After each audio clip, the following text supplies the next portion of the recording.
Eh bien, ce week-end, Agir pour notre Église a coordonné un ensemble d'actions différentes qui ont eu pour objet avant tout de manifester la présence exigeante des fidèles vis-à-vis de de leurs évêques respectifs.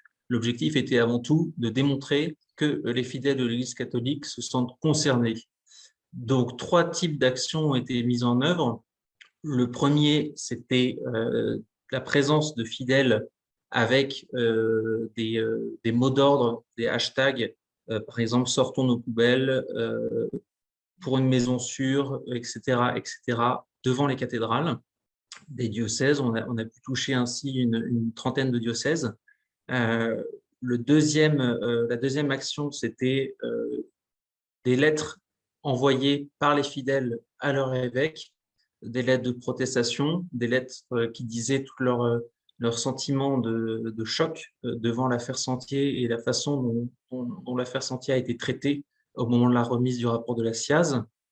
Et la troisième action qui était la plus visible, c'était une action sur les réseaux sociaux comme Twitter ou Facebook, dans le cadre de laquelle des fidèles ont eu la possibilité de manifester une fois de plus leur sentiment de colère, il faut bien le dire, vis-à-vis des évêques qui ont participé au traitement de l'affaire Sentier, et puis même de euh, la manière dont le hiatus entre la réception du rapport de la SIAZ au mois d'octobre-novembre dernier et la façon dont ce rapport a été mis en œuvre actuellement apparaît au grand jour.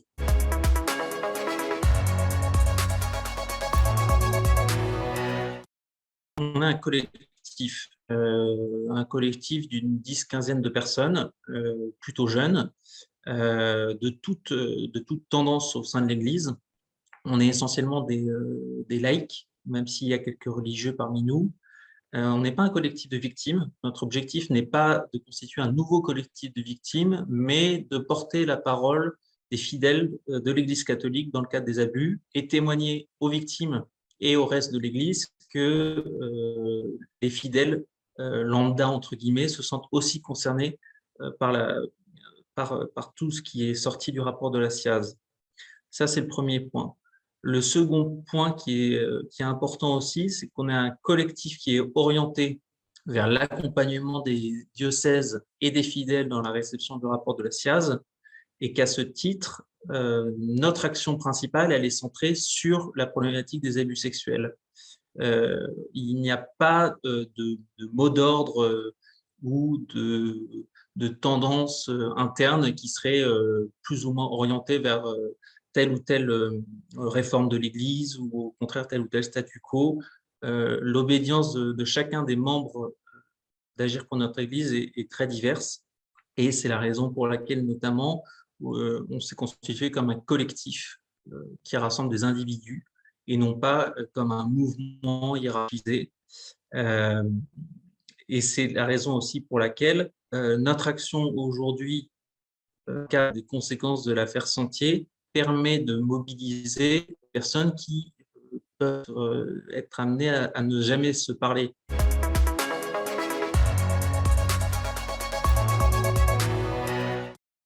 Agir pour notre Église, effectivement, demande 4 engagements aux évêques de France. Tout d'abord, que chaque évêque signale au parquet les infractions en matière sexuelle portant tant sur des mineurs que sur des majeurs commises dans son diocèse. C'est le premier point.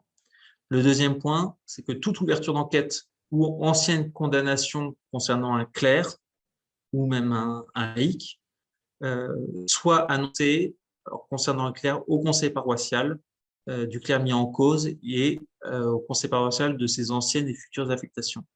Troisième point, que tout clerc condamné pour abus sexuels soit suspendu de son ministère.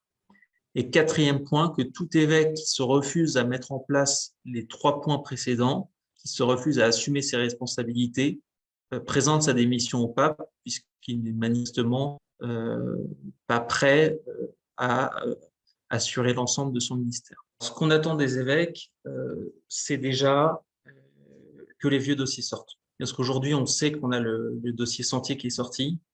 Je serais très étonné s'il n'y avait pas d'autres dossiers toujours dans les placards.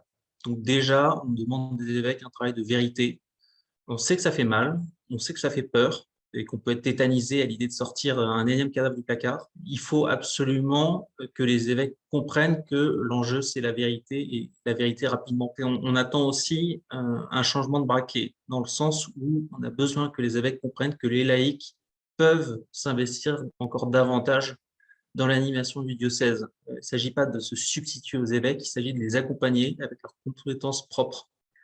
C'est extrêmement important parce que en tant que laïc, on a aussi un regard différent sur les choses. Notre collectif, il se voit avant tout comme une présence exigeante.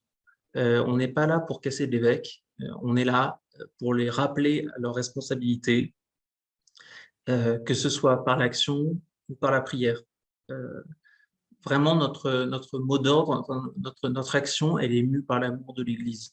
Et donc, s'il faut faire de la correction fraternelle vis-à-vis des évêques, il n'y a pas de problème.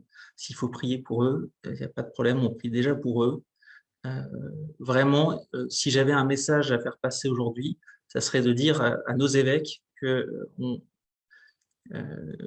les aime en fait, et qu'on est là pour les aider à exercer leur charge avec toutes les responsabilités que ça implique, mais toujours de manière bienveillante et exigeante.